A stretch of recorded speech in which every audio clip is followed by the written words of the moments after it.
Muy buenas tardes a todos ustedes. Quiero ante todo extender mi agradecimiento al presidente de la Comisión Nacional de Bioética, al doctor Manuel Ruiz de Chávez, y al doctor Raúl Jiménez, quienes me han hecho el honor de invitarme y distinguirme para charlar ustedes sobre algunos de los retos contemporáneos de la salud mental en México. Un saludo a todos mis compañeros de la Secretaría de Salud. Se me ha pedido que exponga algunos de los retos contemporáneos de la salud mental en México y relacionarlo o conciliarlo con los principios universales, también contemporáneos, de la bioética. Los puntos de vista y el enfoque que daré a mi presentación parten de mi perspectiva como médico psiquiatra y mi tarea profesional de toda la vida como servidor público en las instituciones de salud, y ahora como funcionario público a cargo de los servicios de atención de la Secretaría de Salud del Gobierno Federal, atención psiquiátrica, con el encargo además de contribuir desde esta posición a la construcción de un sistema integral para la atención de los enfermos mentales.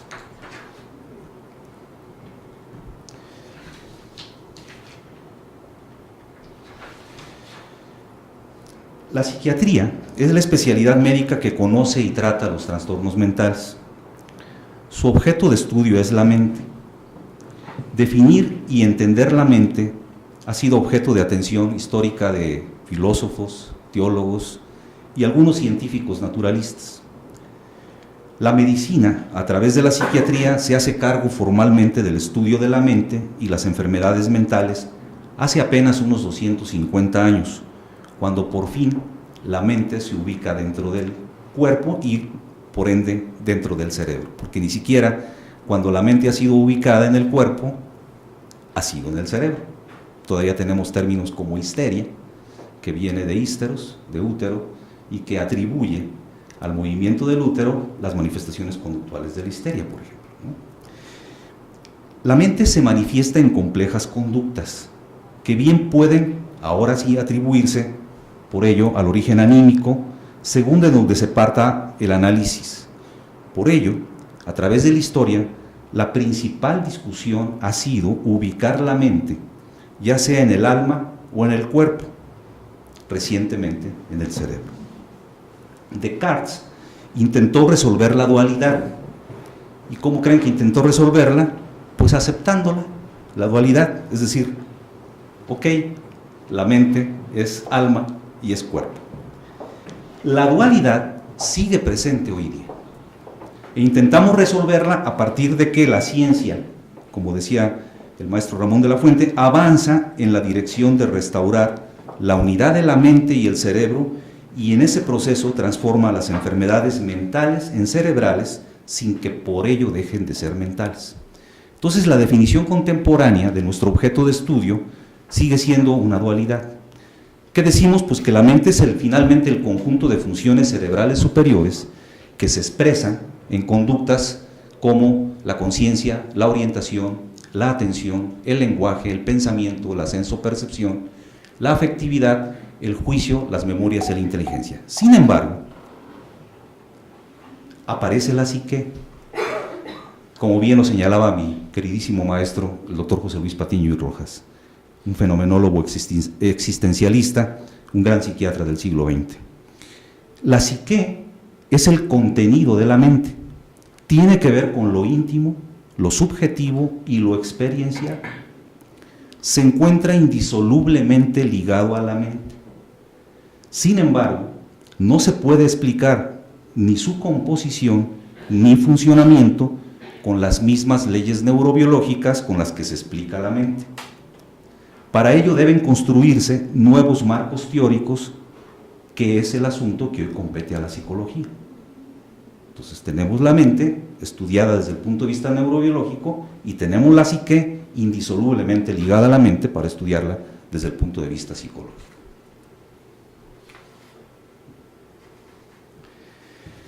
¿Cómo llegamos a esto? ¿Cómo llegamos a desarrollar esta dualidad? ¿Cómo explicamos la psique en la mente cerebral? Pues miren ustedes, la especie humana, el Homo sapiens, deviene de un cerebro evolucionado. Todos sabemos que hace aproximadamente 1.8 millones de años, nuestra especie adquirió una tercera capa, la corteza cerebral, y con ello el cerebro evoluciona para adquirir las funciones cerebrales superiores. En el transcurso de todos estos años, los diferentes estratos cerebrales y sus interconexiones, como dicen actualmente los grandes investigadores de la conciencia, fueron creando y evolucionando en esta serie de interconexiones sofisticadas para que un buen día, se calcula hace aproximadamente 100.000 años, de pronto estas interconexiones cerebrales, este sexto estrato del cerebro, esta corteza evoluciona, se enriquece y aparece la conciencia, se autonomiza la conciencia. Los grandes maestros como el doctor José Luis Díaz lo explican en una analogía como la parvada del cerebro. Es decir, de pronto este cerebro ha hecho interconexiones finas y que de pronto autonomizan una función, aparece la conciencia, que es la capacidad para darse cuenta de, y en consecuencia funciona como parvada. No tiene un líder, caminan todos de manera simétrica, se mueven, etc. Y esto es lo que explica la conciencia. Esto aparece hace aproximadamente 100.000 años, o sea, es reciente la aparición de la conciencia. La conciencia, en consecuencia, permite la creación y la trascendencia.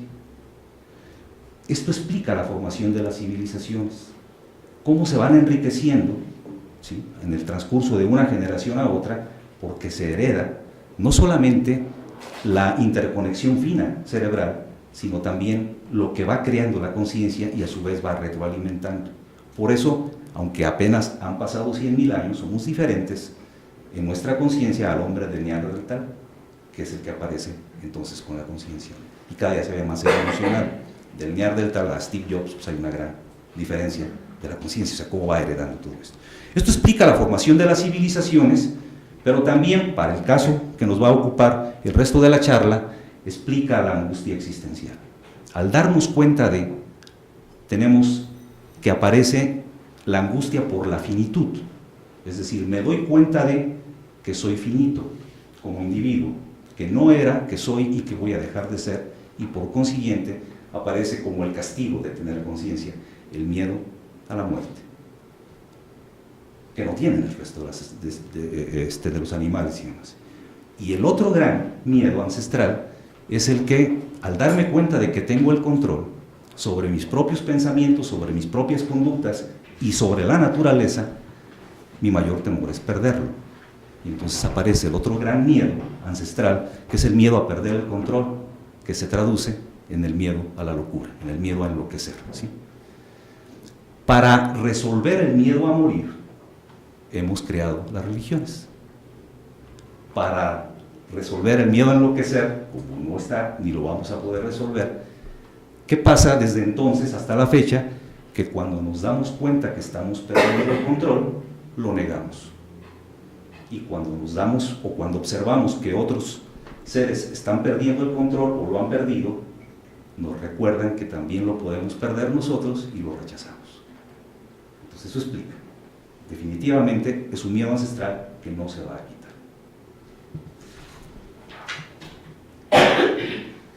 Por ello, históricamente la mente no ha estado en el cuerpo y menos en el cerebro, ya lo decía. Y por ello, tanto las enfermedades mentales son atribuidas a causas extracorpóreas y los enfermos mentales desde siempre sujetos a castigo y exclusión social. Hay pasajes evangélicos en donde los enfermos mentales están fuera de la aldea y todavía hoy día, pues pregúntenme dónde están buena parte de los servicios de atención psiquiátrica, pues fuera de la aldea, ¿verdad? O sea, por separado del resto de los pacientes. El rechazo, el abandono, la segregación y confinamiento de los enfermos mentales en asilos o prisiones ha sido la constante. No lo entendemos. Por ello ahora tendremos que entender que el estudio y tratamiento de las enfermedades mentales tiene variantes y desafíos diferentes al estudio y tratamiento de las enfermedades orgánicas. Los miedos ancestrales generan un primer conflicto ético-social prácticamente universal, el estigma. ¿Hacia quién? Hacia la enfermedad mental. Tendemos a negarla, no existe. Hacia los enfermos mentales, por lo que ya expliqué. hacia la psiquiatría y las instituciones para atenderlos, y finalmente hacia los psiquiatras y sus tratamientos. Sobre estas 4 grandes capítulos voy a desarrollar buena parte de la. Como ubicados y hablando de conciencia, aparecen sus cualidades, las cualidades de la conciencia, y entre ellas está pues, la ética, que es el lugar de la conciencia moral donde diferenciamos y definimos el bien y el mal. El bien y el mal hacia el interior, lo que podríamos llamar nuestro espíritu, por eso hacemos un examen de conciencia o alma individual, y hacia el exterior acorde a nuestras características y necesidades sociales, integrando la unidad biopsicosocial. Es decir, el hombre es un ser biopsicosocial porque los humanos, gracias a que somos cuerpos biológicos, desarrollamos la mente biopsico con la conciencia que nos permite estar interactuando con los demás.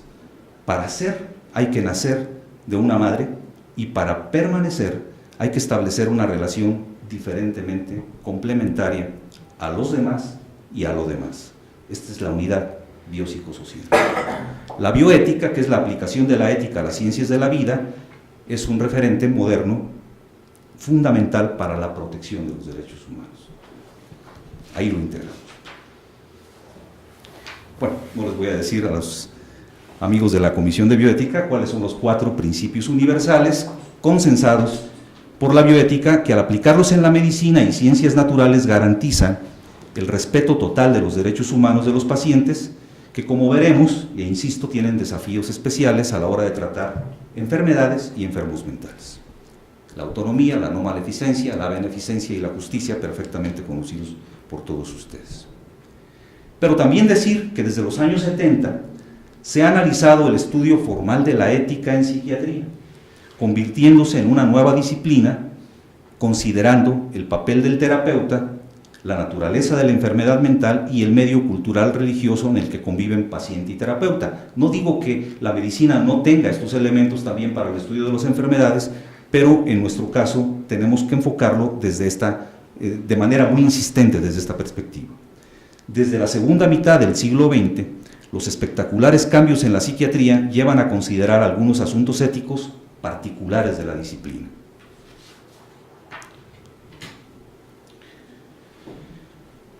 Cuando hablamos entonces de los retos contemporáneos de la salud mental en México o en el mundo, estamos frente a un tema que presenta problemas, enigmas, dilemas y retos especiales. Desde los problemas conceptuales para definir la salud y la enfermedad mental, la protección a la salud y derechos humanos de los enfermos mentales y sus familiares, el desarrollo de las instituciones de salud para su atención y los desafíos específicos que psiquiatras y profesionales de la salud mental tenemos para garantizar esta protección y asistencia. Los matices y consideraciones a la hora de aplicar y cumplir los preceptos universales de la bioética. Vamos a ver que tenemos que tomar decisiones que están en controversia con la autonomía, o en jaque con la no maleficencia, o en jaque con la beneficencia, e incluso con la propia justicia, con el agravante histórico de que todo esto está inmerso en el problema del estigma, que tenemos que tomar en cuenta siempre y luchar contra él. Para muestra la lista de ítems que la Organización Mundial de la Salud sobre legislación en salud mental, que fue diseñada como una herramienta para ayudar a los países a evaluar la suficiencia en el contenido de la legislación local. Son 128 temas específicos agrupados en 26 componentes. Los voy a estar pasando. Se trata de conciliar conceptos, derechos humanos, principios bioéticos y servicios de salud pública. Esto es, estos temas específicos son objeto de legislación especial y son una buena muestra del listado de desafíos que tenemos en este campo del conocimiento y desarrollo humano contemporáneo.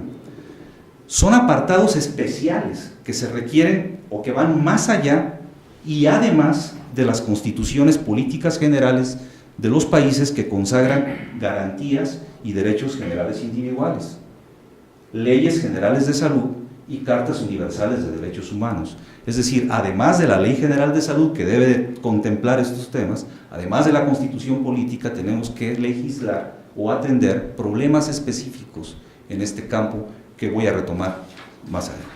Entonces, es decir, si todo esto nos da una idea de las consideraciones especiales que tenemos alrededor de la legislación y demás, ¿no? Veamos el primer apartado de 4 a grandes pasos. Algunos retos y dilemas que hoy tenemos respecto a los conceptos de enfermedad mental, diagnóstico y abordaje terapéutico. Todos conocemos la definición de salud en general, el completo estado de bienestar físico, mental y social. A fin de cuentas, siempre es relativo, en el tiempo del individuo y con una serie de indicadores que simplemente nos aproximan o nos alejan de ese concepto o de ese completo estado de bienestar. Relativamente fáciles o menos difíciles de definir para la salud física. Sube la temperatura 1 grado, bueno, has enfermado. O sea, es decir, tenemos indicadores muy claros a veces en la salud física. Definitivamente complejos y subjetivos para la salud mental. Por otra parte, como componente fundamental e inseparable de la salud física, siguiendo la sentencia griega de que no hay cuerpo sano sin mente sana y viceversa, hoy día la salud mental reclama por parte de muchos de nosotros una declaración explícita, por ejemplo, junto a los componentes de la salud en general. Digamos que la doctora Chan, directora general de la OMS, señala que en la declaración del estado de bienestar en los países debería estar explícito no nomás la salud, sino también la salud mental, junto con la vivienda, junto con el empleo, junto con el derecho a la alimentación y a la recreación. Es decir, la salud mental es un componente fundamental del bienestar social. Frente a la imposibilidad de definir claramente los límites de lo sano y lo enfermo, cuando a lo mental nos referimos, pues una misma conducta es interpretada y calificada diametralmente opuesta, dependiendo del contexto histórico, social y ambiental. Aunque las neuronas y circuitos cerebrales responsables de generar la conducta y expresarla son los mismos, no tenemos en consecuencia una definición diferente para la salud mental de la que tenemos para la salud en general. En consecuencia, preferimos los conceptos de normalidad y anormalidad, es decir, cómo calificar mentalmente la conducta cuando se aparta o sigue las normas para calificar esta conducta. Las normas son consensos que regulan el comportamiento social. A la tierra que fueres, haz lo que vieres. Normalidad, anormalidad son también conceptos estadísticos. Una campana de Gauss. Los más normales, los que están al centro de la campana de Gauss. Pongo un ejemplo chusco. ¿Qué pasa si en este momento a esta conferencia ingresa una persona vestida en traje de baño, sin camisa y en chanclas? ¿No tiene? ¿O qué pasa si su servidor está en una playa junto con una gran cantidad de gente vestido de traje y corbata? E insisto en estar ahí. Es decir, la conducta normal o anormal está calificada en función de una serie de factores. Y nadie nos dice que la persona que entraría con traje de baño y chanclas no va a poner atención o no tiene la capacidad para escuchar perfectamente la conferencia. Entonces son conceptos que tienen una serie de elementos que no se pueden calificar estrictamente en la conducta personal, sino en el contexto. Entonces, ¿qué vemos o cómo definir la enfermedad mental en función de la normalidad o de la anormalidad cultural, de contexto, ¿sí? Civilizatorio, ¿verdad? Los vacunos son animales sagrados en la India. Si yo aquí alimento una conducta parecida a la de la reverencia o de la atención al vacuno, pues lo van a calificar como anormal, pero la misma conducta es evaluada en diferentes contextos. Entonces, después de la normalidad y de la anormalidad, que es relativamente fácil con estos ejemplos chuscos que pongo, tenemos un concepto un poco más fino, que da paso al nivel de conceptualización de la conducta adaptativa y desadaptativa. Esto es, un espectro para calificar la gravedad, ya sea dentro de la normalidad o dentro de la anormalidad. Entonces, Eso es lo que nosotros usamos para hacer o calificar a la enfermedad mental. ¿Qué tan normal, qué tan anormal, tomando en cuenta todos estos elementos, y qué tan adaptativo o desadaptativo para calificar el espectro de gravedad? Por otra parte, ya en el campo de la psiquiatría, que estudia y trata los trastornos y enfermedades mentales, con todo y la utilización del método clínico de signos y síntomas, tenemos dificultades y discusiones sin fin para definir enfermedad mental, desorden mental, trastorno mental, discapacidad mental, incapacidad mental u otros. O sea, el lenguaje y las connotaciones del calificativo pues tienen o son objeto de discusión. Doy un ejemplo muy reciente, por ejemplo, este movimiento de familiares y legisladores sobre la calificación del autismo, que siempre o hasta ahora ha estado en el grupo de las enfermedades mentales, denominadas trastornos profundos del desarrollo. En todas las clasificaciones está como trastornos profundos del desarrollo, y que ahora, con razones legítimas y luchas, están por declararlo personas con la condición del espectro autista. Es decir, no tienen enfermedad y no son enfermos. Esa es la lucha que se está dando ahorita legislativamente.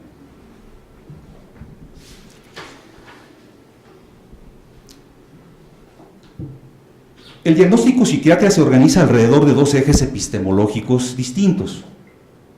El primero intenta ceñirse al máximo al modelo clásico médico, signos y síntomas.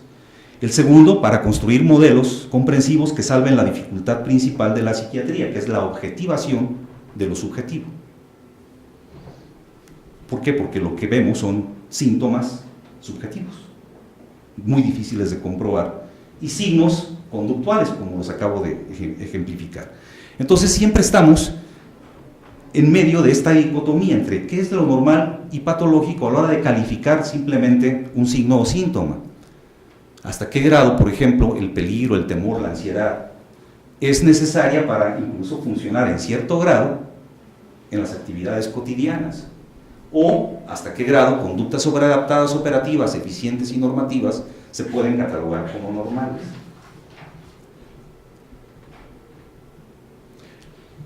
Las principales consideraciones éticas surgen entonces a partir de la prerrogativa del diagnóstico. Son las más serias, aunque tenemos claro que toda actividad diagnóstica debe estar fundamentada por los principios éticos elementales: autonomía, beneficencia, no maleficencia y justicia, en estrecha relación con otros tres principios que son la dignidad, integridad y la vulnerabilidad.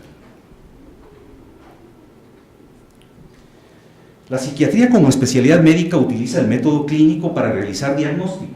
El problema es que los signos, que son conductas visibles, ya vemos que no pueden ser calificadas fácilmente como normales o patológicas. Y los síntomas son subjetivos. Además, durante los primeros 200 años de la psiquiatría, cada cultura o país desarrolló su propio sistema clasificatorio y fundó escuelas para hegemonizarlo. La escuela francesa, la norteamericana, la alemana, la española, etc. Esto nos alejaba aún más de la objetividad y fuimos presa o objeto del desprecio y burla de nuestros colegas médicos, que con toda razón nos señalaban este absurdo. De 50 años a la fecha hay un gran avance que lo constituyen los manuales clasificatorios de los trastornos mentales, desórdenes o enfermedades. Ahí está la discusión, construidos con el consenso de expertos de todo el mundo y revisados o rehechos una y otra vez. Los más conocidos son el DSM, el manual de la Asociación Psiquiátrica Americana, que va en su versión quinta, DSM-5, y el capítulo quinto de la Clasificación Internacional de las Enfermedades de la Organización Mundial de la Salud, que está por... El capítulo quinto estaba el CIE 10 y viene ya el CIE 11. Podemos decir que aún con notables avances, la precisión diagnóstica sigue siendo un reto para definir la enfermedad mental. Hemos avanzado en confiabilidad, gracias a los consensos, menos en validez. Lo retomaré al final. Se construyen herramientas para mejorar la validez, escalas, entrevistas semiestructuradas, se consensan manuales clasificatorios que ahora tienen como tendencia a observar el espectro de un grupo de síntomas más que la precisión de la enfermedad. Pero así como tenemos tenemos problemas para el diagnóstico, también tenemos muchas situaciones de sobrediagnóstico. la impresión aún vigente y las dificultades para construir herramientas de validación nos lleva a veces al sobrediagnóstico. ¿Cuándo hacemos sobrediagnóstico? Y tenemos un conflicto ético cuando lo utilizamos para explicar conductas rechazables o inadecuadas fuera del contexto de la enfermedad. Cuando reclasificamos como enfermos conductas desviadas, sujetos indeseables o asociables. O sea, hasta hace poco tiempo, incluso en los primeros manuales, la homosexualidad seguía apareciendo como un trastorno de la identidad. ¿Sí? Recientemente esta película magnífica del Código Enigma señala cómo el autor de este Código Enigma fue acusado de homosexualidad y por ello condenado a una pena que hace unos cuantos años, después de la Segunda Guerra Mundial, estaba vigente ni más ni menos que en Inglaterra. Terminó suicidándose por esa razón, en la historia real y también en la película, ¿no? Convertir emociones en síntomas y patologías para justificar tratamientos farmacológicos y terapéuticos innecesarios. Hay una tendencia, al final la retomaré, y el uso del diagnóstico históricamente y actualmente en algunos países para fines políticos o pleitos civiles para justificar la contención, la reclusión, la deshumanización, la desacreditación y el castigo, ¿sí? Entonces, el poder que se nos otorga tiene que ser de una manera administrado de manera muy adecuada. A manera de una primera conclusión de esta charla y apartado, frente a los desafíos para definir, estudiar y tratar las enfermedades mentales, ¿qué diríamos hoy? Que los trastornos mentales, en particular la psicosis, son trastornos cerebrales. O sea, tenemos que partir de esa base, que su estudio y tratamiento corresponde a la medicina, primordialmente, y a las ciencias afines. Que seguirlos estudiando y atendiendo por separado discrimina y viola los derechos humanos de quienes los padecen. Y esa es una primera consideración bioética y de lucha contra el estigma que debemos de proponer. Retos y dilemas de los enfermos mentales, el segundo apartado.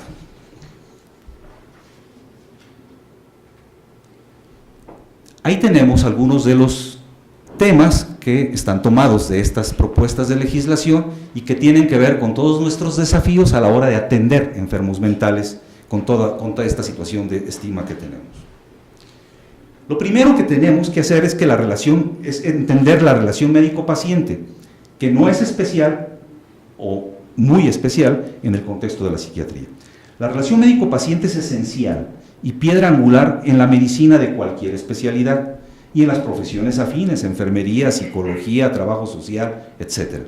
Sin embargo, la mayor parte de las especialidades médicas añaden a la entrevista y la relación con el paciente directa instrumentos de apoyo para completar sus diagnósticos, como son las pruebas de laboratorio y los estudios de gabinete, que son las más comunes. Muchas veces, estos estudios y pruebas son hoy requisito y condición exigida por los médicos aún antes de la primera entrevista y del inicio de la relación médico-paciente. Es frecuente escuchar que alguien dice, pues ve y tómate las radiografías y todo, y luego ya vienes a verme por primera vez. Muchas otras es requisito y condición indispensable para el clínico para descartar o corroborar el diagnóstico del que dependerá el tratamiento.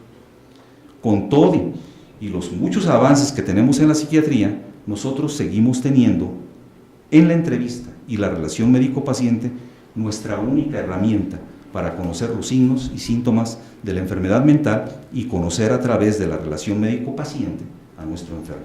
Por ello tiene algunos desafíos. En todos los casos el médico debe de poner conocimiento, empatía, escucha, comprensión, dirección, inducción, sugestión, tiempo y paciencia. Y en todos los casos los pacientes tienen que poner su queja, confianza, fe y esperanza.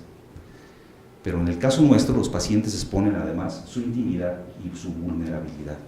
Por ello la integridad, honestidad y el riguroso código deontológico, en el caso de quienes ejercemos estas profesiones, debe de ser rigurosamente cumplido.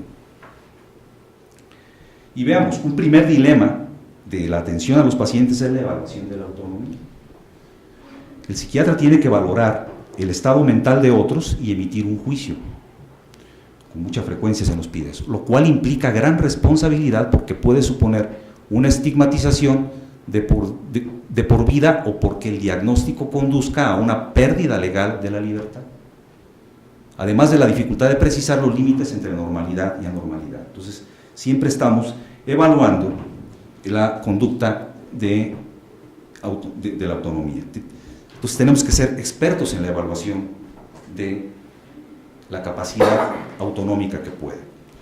Tenemos el dilema ético, constantemente el valorar personas con sospecha de enfermedad mental, enfrentamos el dilema ético clínico ético, es decir, los dilemas clínicos en medicina que involucran sobre lo que se puede hacer empleando habilidades técnicas y conocimientos, o sobre lo que se debería hacer, el ético, por el buen médico y decidir lo que significa bueno en el contexto de las relaciones médicas, ¿no? Es bueno que te internemos, es bueno que estemos guardando una confidencialidad que te puede dar después algún problema, etc.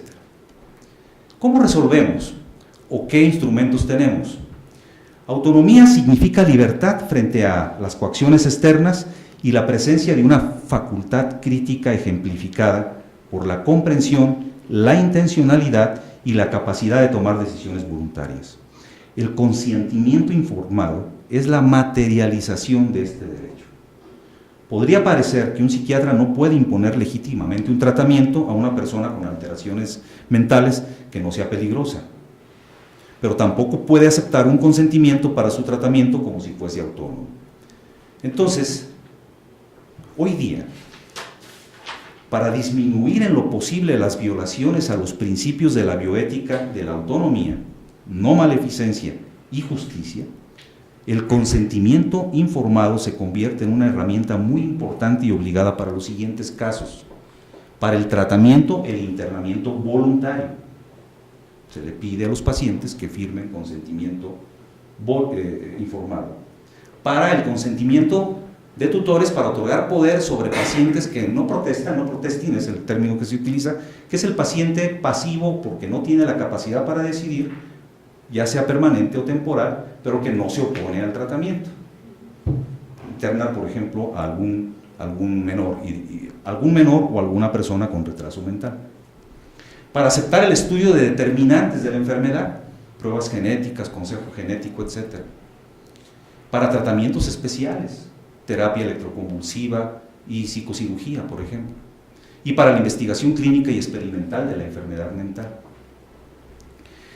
Y señalo en este último apartado una iniciativa que parte del Instituto Nacional de Psiquiatría, Ramón de la Fuente, es una iniciativa en México y que se ha elevado a la Organización de las Naciones Unidas, la doctora Medina Mora y su equipo de colaboradores, con el apoyo y el consentimiento nuestro también, de elevar el estudio y la posibilidad del famoso consentimiento anticipado.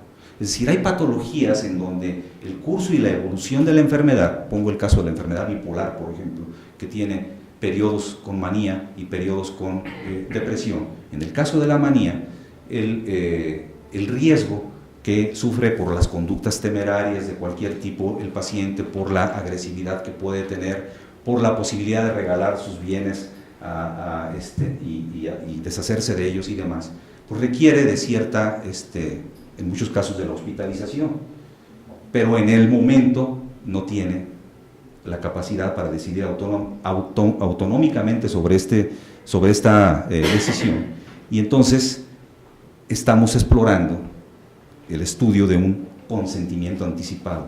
Muchas veces ellos mismos lo piden, ¿no? Es decir, para otra vez no me pidan permiso, sino internenme, y aquí está mi firma. Pongo el caso también de los alcohólicos que están en periodos de mucho deterioro y que después dicen, no me hagan caso, llévenme cuando me vean muy mal, ¿no? Es decir, esta parte del consentimiento anticipado pudiera ser un gran aporte para fortalecer los derechos de los pacientes. Otro asunto que es la confidencialidad, ¿sí? Es decir, constantemente por justamente acceder a las conductas subjetivas, a la intimidad de los pacientes, tenemos que enfrentar dilemas de la confidencialidad hacia el paciente adulto, hacia la autoridad judicial. O sea, por ejemplo, en México tenemos claro que si un juez nos ordena el expediente, tenemos que entregar el expediente, no importa que violemos algunos aspectos de confidencialidad con el paciente. Otros casos, por ejemplo, en las conductas delictivas y suicidas, el más reciente ejemplo dramático del piloto alemán que estrelló el avión con todo y pasajeros y que sabíamos que tenía un cuadro depresivo o una depresión de tiempo atrás, que estaba recibiendo tratamiento y que el psiquiatra no pudo advertir a las autoridades porque violaba el principio de confidencialidad. Es decir, estos dilemas que estamos enfrentando y qué hacer, por ejemplo, con la intimidad y confidencialidad con los adolescentes que son tan resistentes a la ayuda y tan vulnerables cuando traicionamos su confianza. ¿Qué hacer con un paciente que nos está diciendo que se va a suicidar y que nosotros podemos impedirlo violando el principio de confidencialidad? Otro tema es el internamiento y tratamiento involuntario. Es un gran capítulo. En el campo de la psiquiatría nos podemos encontrar con pacientes que tienen disminuida de manera temporal o permanente su capacidad para decidir sobre su tratamiento. Algunas de estas personas acaban siendo ingresadas de forma involuntaria en unidades de hospitalización. Otros incluso el tratamiento involuntario siendo pacientes ambulatorios. Por ejemplo, con frecuencia recibimos la orden de atender pacientes que han sido egresados de algún centro de reclusión por algún problema de adicción o adictivo de drogas y que su libertad está condicionada a recibir el tratamiento, aunque sea de manera involuntaria y ambulatoria. Entonces tenemos esos dilemas y esos problemas. Digo, en nuestro país la Ley General de Salud regula el tratamiento involuntario para el ingreso de cualquier tipo de paciente en determinadas condiciones. Más específicamente, la norma oficial mexicana 025 regula el ingreso involuntario de los pacientes con enfermedad mental. Tenemos muy claros cuáles son los criterios, cuáles son los pasos y en qué momento debemos de pasar o intentar pasar el internamiento y el tratamiento involuntario a voluntario. Pero recientemente, en esta misma Comisión de Bioética, fuimos invitados un grupo de expertos para opinar sobre el protocolo sobre derechos humanos y biomedicina que trabaja, por ejemplo, el Consejo Europeo, y en este apartado que se refiere al internamiento y tratamiento involuntario. Y estos son los criterios que consensamos nosotros aquí en México y que se consensan en muchos otros países para establecer en qué momento y qué cosas debemos de cuidar. La condición de salud mental de la persona representa un serio riesgo de daño a su salud y su capacidad para decidir sobre el internamiento y se encuentra seriamente deteriorada. O la condición de salud mental de la persona represente un riesgo significativo de daño a otra persona. Siempre el internamiento debe tener un propósito terapéutico y siempre debe de ser la última consideración cuando no existe ningún medio, o sea, cuando existe un medio menos restrictivo, pues debe de optarse por esto. Ya dentro de esto, la contención física y el aislamiento. Entre las medidas terapéuticas que tenemos, pues el tema de la contención física y el aislamiento. Está indicada en pacientes agitados cuyo comportamiento dificulta el programa terapéutico. Pone en jaque a la no maleficencia, a la beneficencia y a la autonomía. Por ello, la contención siempre va a ser una medida muy estresante para el paciente, por lo que en caso de que el paciente no ceda en su agitación, será el paso previo y necesario a la sedación farmacológica. Cada vez tenemos menos necesidad de utilizar estos procedimientos, cada vez son utilizados de manera gentil, o sea, sin los agravantes de los famosos chalecos de fuerza y demás, y cada vez el tiempo estrictamente necesario para que se respete y se termine este procedimiento, ¿no?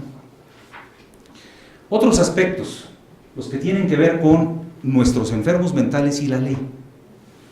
La psiquiatría es auxiliar de la sociedad y de la ley que nos demanda intervención a partir de diagnósticos y tratamientos sobre aspectos legales a considerar. Aquí algunos ejemplos. Interdicción, es decir, el medio por el cual se protege legalmente al paciente nombrando a un tutor que lo representa legalmente y de un curador encargado de vigilar el desempeño del tutor, es decir, sobre sus bienes, sobre su patrimonio, sobre sus decisiones y demás. El dilema es, ¿hay manera de declarar interdicto permanentemente a una persona sin tomar en cuenta los nuevos tratamientos, las nuevas posibilidades que debemos de darle a la rehabilitación? Ahí está uno de los asuntos que tocan precisamente este punto. Otro es el de la imputabilidad, inimputabilidad. Inimputabilidad es la no aceptación de la conducta delictiva porque no se tiene la capacidad o no se tuvo la capacidad en ese momento para señalarla como tal. Es motivo pues de absolución de una sentencia condenatoria en un delito por parte del juez, pero que ha generado muchas otras dificultades para poder ser llevada a cabo. Dos de ellas, una, pues que el juez declara inimputable a una persona que cometió un delito y que señala que su libertad estará condicionada cuando sane, por un lado, y que debe ser atendida su enfermedad. O la otra, bueno, llegó el caso en donde, un caso muy famoso, en donde la persona, al estar en ese limbo jurídico, no tiene sentencia, no tiene periodo de sentencia, es una persona inimputable por una enfermedad mental no curable, pues entonces vivió prácticamente toda su vida, más allá de que le hubiera convenido haber sido sentenciado.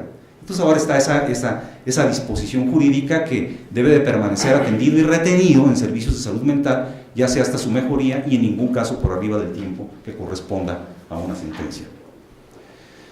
Otros elementos, la conducta agitada y la enfermedad mental, la conducta agitada y el delito, la peligrosidad y la sociopatía, el tratamiento psiquiátrico de los delincuentes y el problema de la hospitalización y servicios especiales. Es decir, desafíos que tenemos que estar constantemente evaluando de acuerdo a nuestras normas, de acuerdo a nuestros parámetros éticos, para poder establecer una diferencia clara en cada uno de estos aspectos.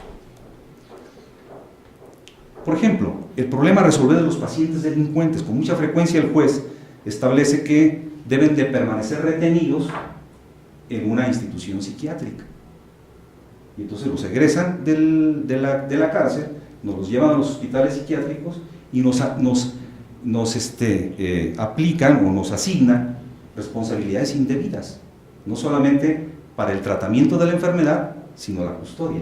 Y no tenemos instituciones en ese sentido adecuadas para ello. Si los retos contemporáneos para conocer las enfermedades mentales, diagnosticarlas y tratarlas, proteger los derechos individuales de los pacientes que las aquejan, son descomunales, veamos ahora los retos que tenemos las instituciones para atenderlos.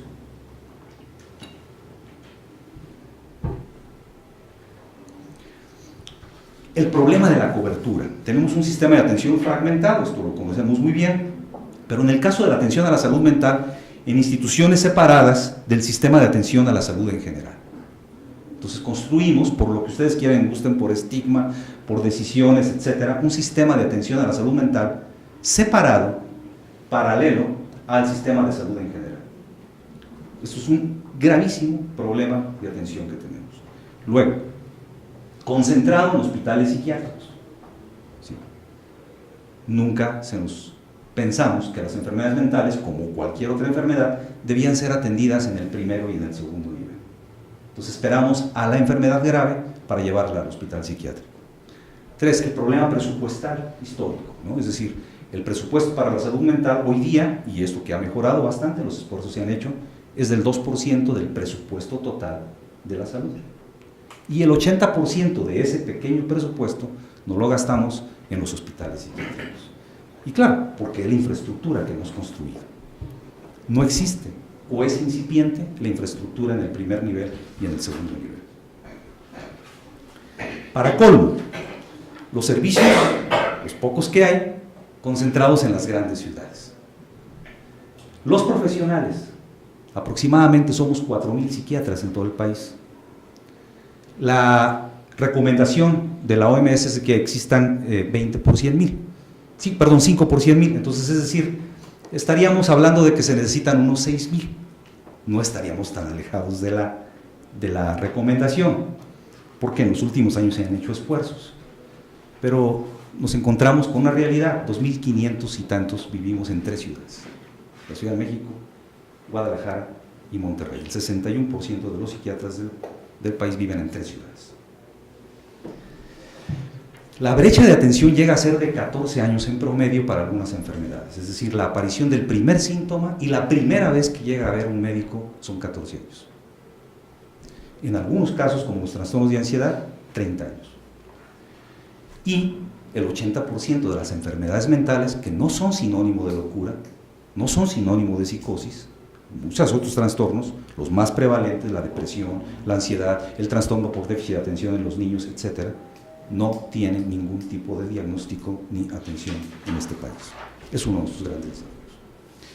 La cobertura del tratamiento y la adherencia terapéutica. Hasta hace unos años el 52% de la población no tenía cobertura de tratamiento, recuerdo. Entonces, todos los no derechohabientes tenían que pagar sus tratamientos. Actualmente hay avances en el cauce de los tratamientos farmacológicos para las principales enfermedades mentales. Sin embargo, todavía hay un desarrollo desigual del sistema en las diversas entidades federativas. Los tratamientos farmacológicos tienen efectos secundarios, que pueden ser incluso graves, ¿sí? Disquinesia tardía y otros elementos. Todos tienen efectos secundarios. Entonces, sumemos la no conciencia de enfermedad, ya lo dijimos, los enfermos mentales en su inmensa mayoría no aceptan la enfermedad mental, ni sus familiares. Los efectos secundarios de los medicamentos que prescribimos y el costo del tratamiento, pues agregan un problema gravísimo en nuestra especialidad, que es la adherencia terapéutica. No acepto la enfermedad, el medicamento que me dan me causa efectos secundarios y además cuesta mucho dinero, pues entonces el problema de la adherencia terapéutica. Esto hace que pues tengamos, ahorita voy a referirme, un problema de puerta giratoria. Otro gran problema que tenemos es el de la institucionalización de algunos pacientes. Todavía tenemos 2.000 pacientes en los 33 hospitales psiquiátricos federales, cerca de 2.000, que tienen 10, 20, 30 o 40 años internados en el hospital. Ahí podemos encontrar desde pacientes agudos, pacientes crónicos rehabilitables, pacientes crónicos no rehabilitables. Hay un imperativo nacional e internacional de todas las convenciones a las que estamos suscritos para desinstitucionalizar a estas personas, porque ponen el modelo de atención en tela de juicio y plantean la necesidad de eliminar, por un lado, la atención en hospitales psiquiátricos y atender a los pacientes en el segundo nivel, pero la otra porque no pueden estar ni deben de seguir en ese contexto. ¿Por qué? Porque debemos de empezar por cambiar el concepto. En realidad son personas con daño cerebral grave e irreversible. Yo pongo un ejemplo muy claro.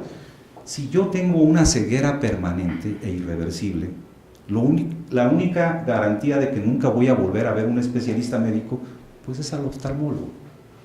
Son personas que por razón, que pudieron haber iniciado con alguna enfermedad, pero que en el momento, más que nada tienen un daño cerebral grave e irreversible, no tienen una enfermedad mental activa y obviamente en el caso de estos 2.000, pues en estado de abandono. ¿Qué hemos pensado? Pues que el Estado debe hacerse cargo de estas personas, es decir, vamos a seguir haciéndolo, así son las indicaciones de nuestras autoridades y demás, pero que tenemos que cambiar el concepto para poder humanizar y mejorar la atención de calidad, porque estas personas, más que médicos, enfermeras y servicios médicos, lo que necesitan son programas de rehabilitación y de asistencia social de calidad. En ese empeño estamos, por ejemplo, recientemente en el Hospital Samuel Ramírez Moreno, donde tenemos ahí 120 pacientes en esa condición, desarrollando programas que vayan a cumplir esa tarea. Ya decíamos, el problema de la adherencia terapéutica nos remite a la reinstitucionalización por la severidad de la enfermedad, por el abandono familiar, por la limitada capacidad de autocuidado, por la carencia de autonomía, renuencia de la comunidad y el financiamiento. Entonces, problemas para la atención, problemas con la cobertura, por los rezagos, soluciones para la desinstitucionalización y debemos de plantear soluciones para lo demás. Y finalmente, en este apartado, hablar de la rehabilitación y la reinserción comunitaria. O sea, todos nuestros programas deben ir encaminados a la rehabilitación. ¿Qué dice la rehabilitación? Bueno, pues que parta del diagnóstico. Entre menos deteriorados Entre menos graves tengamos a nuestros pacientes, más posibilidades de rehabilitación. Entre más oportunamente los detectemos y diagnostiquemos, más oportunidades de rehabilitación. Tomando en cuenta su deterioro cognitivo y social. Y construir ese modelo que hoy día está perfectamente estudiado, pues constituye talleres ocupacionales, casas de medio camino, hospitales parciales, viviendas protegidas como las que estamos planteando. Pero recientemente, todo encaminado a la reinserción comunitaria, pero recientemente, el doctor Sartorius, por ejemplo, en un excelente artículo, planteaba esta reflexión: la reinserción comunitaria, ¿a cuál comunidad? A la que tradicionalmente tenemos en la cabeza como aquella dotada de redes sociales, de apoyos familiares, de vida placentera y tranquila, o a la real comunidad que tenemos hoy día, particularmente en las grandes ciudades. Entonces, entran en conflicto un poco estos objetivos frente a estos desafíos. Tenemos que tomar en cuenta, al grado de que en alguna reflexión pueden estar mejor con nosotros, tratados adecuadamente, que reinsertarlos a una comunidad en donde ya nos ha pasado, los ponen en la carretera y en la autopista para que ahí los atropelle un coche. Es decir, todas estas son las reflexiones. Termino el apartado diciendo, a manera de conclusión, el reto principal es construir un sistema de atención integral para la salud mental de los mexicanos, inserto en el sistema de salud general, con una pirámide similar a la que se ha construido para atender las demás enfermedades físicas, o sea, una gran base en el primer nivel, en donde el 80% de los problemas de salud mental se detecten y se traten. Un segundo nivel en donde todos los hospitales generales tengan servicios de atención psiquiátrica, servicios de atención a la salud mental, porque no solamente son necesarios para tratar a los enfermos mentales que tienen alguna otra patología orgánica, sino principalmente a los enfermos de cualquier patología orgánica que tienen comórbidamente una patología mental que es determinante en el curso, evolución y desenlace de su propia enfermedad.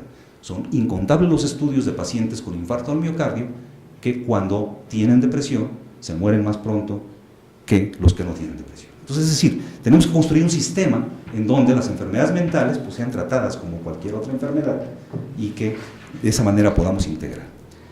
El último apartado, solamente con algunas reflexiones, pues tiene que ver con los psiquiatras y sus retos contemporáneos.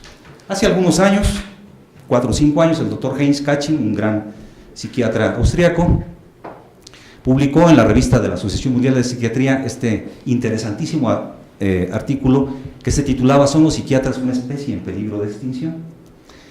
Y planteaba algunos de los retos contemporáneos que tenemos, retos internos y retos externos. Ya hice mención al problema de la confianza en la base del conocimiento. Es decir, hoy día no podemos todavía tener un sistema clasificatorio de enfermedad definitivo. Hemos ganado mucho en confiabilidad, pero no hemos abonado en instrumentos como en otras especialidades, estudios de gabinete, laboratorio, etcétera, para poder mejorar la validez. Y esto hace que haya una confianza decreciente en esa base de conocimientos. Y también en las intervenciones terapéuticas, por consiguiente, es decir, por un lado, bueno, pues cómo asegurar, como en otras áreas de la medicina, que el fármaco va o incide directamente al complejo cerebral para modificar una conducta que por naturaleza es subjetiva, y entonces hay desconfianza hacia los antidepresivos, hay desconfianza hacia los antipsicóticos, hacia los ansiolíticos, etc. Y pues nuestro problema central, que es una falta de una base teórica coherente, que no vamos a resolver pronto. ¿Por qué? Pues porque ya lo definí desde el principio, la mente no puede ser estudiada desde una sola perspectiva. Estos son nuestros desafíos. Externos, la insatisfacción de los pacientes. ¿Sí? Hay abandono terapéutico, hay fármacos que todavía presentan bajas tasas de efectividad. ¿Sí? Hay quien dice que es mejor darle un placebo a un paciente que darle el medicamento. En fin, insatisfacción de los pacientes, competencia con otras profesiones y, para desgracia, a veces una imagen negativa que algunos colegas generan en relación a esto. Otros desafíos, la validez diagnóstica, ya lo decía, la validez terapéutica, el uso de medicamentos adictivos o potencialmente adictivos, ¿sí?, que son eficaces para el tratamiento de las enfermedades, pero que pueden desarrollar un conflicto con la no maleficencia, con la beneficencia. En este sentido, el problema de la sobremedicación y el sobrediagnóstico, ¿verdad? Ahora a cualquier berrinche le llaman conducta oposicionista y se hace un diagnóstico y tratamiento de un niño, o a cualquier tristeza por la pérdida dolorosa o duelo se le quiere medicar porque está el paciente deprimido, y que eso tiene que ver más con la agresión de la mercadotecnia y de las empresas farmacéuticas para sobrediagnosticar o generalizar, y pues ahora pensar que todos tenemos en algún grado algún tipo de enfermedad mental y tenemos que tomar antidepresivos o fármacos. El problema de la nominación de fármacos es un problema muy particular, ¿sí? De pronto el tratamiento de los trastornos de ansiedad es con fármacos antidepresivos, de pronto el tratamiento de la depresión es con fármacos antipsicóticos, y de pronto el tratamiento de la psicosis es con fármacos antiepilépticos. Es decir, tenemos un problema porque a lo mejor los clasificamos de esa manera y no desde la base molecular y desde el ejercicio. Los conflictos de la transferencia y contratransferencia, es decir, este ejercicio que lo abundo en la siguiente, y los dilemas de la investigación en salud mental. Tenemos que volver a establecer como prioridad la atención, tenemos que regresar a la relación médico-paciente para poder resolver buena parte de nuestros conflictos como gremio y como profesión. Considerar como prioridad los derechos de los pacientes a partir de la no maleficencia, beneficencia, autonomía y justicia. Tener como objetivo la alianza terapéutica, base del tratamiento y fuente de confianza mutua. Considerar, ¿qué es transferencia? Sentimientos y situaciones que el paciente hace hacia el terapeuta y viceversa. Considerar la naturaleza de la relación que se desarrolla con el paciente, que es esencialmente privada, altamente personal y a veces intensamente emocional. El terapeuta debe estar consciente del impacto que su conducta tiene sobre dicha relación y abstenernos de utilizar nuestra posición de poder para hacer mal uso de él. Termino diciendo, como lo señalaba el gran maestro de la psiquiatría del siglo XX, fundador del Instituto Nacional de Psiquiatría, el doctor Ramón de la Fuente Muñiz, el psiquiatra es un médico adiestrado en forma especial para restaurar las funciones mentales, la personalidad y las conductas desviadas de quienes sufren en grados y formas variables su transformación maligna por defectos de desarrollo, disfunción o enfermedad. Nuestra formación científica, somos científicos, somos médicos, nos proporciona una visión naturalista del hombre, pero se orienta nuestra práctica dentro del marco de un humanismo secular. Siempre me gusta, cuando estoy frente a mis colegas, como lo señalaba el doctor de la Fuente, no es fácil ser psiquiatra, se requiere poseer un grado apreciable de integridad, responsabilidad, confiabilidad, sensibilidad, algo de imaginación y compasión.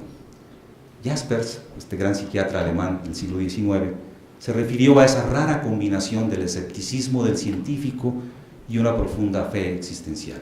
Es pues un privilegio, y lo traslado a todas las profesiones de la salud mental, que solo debe de ser puesto al alcance de quienes, además de tener adiestramiento técnico e integridad personal, estén animados por un interés genuino en los problemas humanos.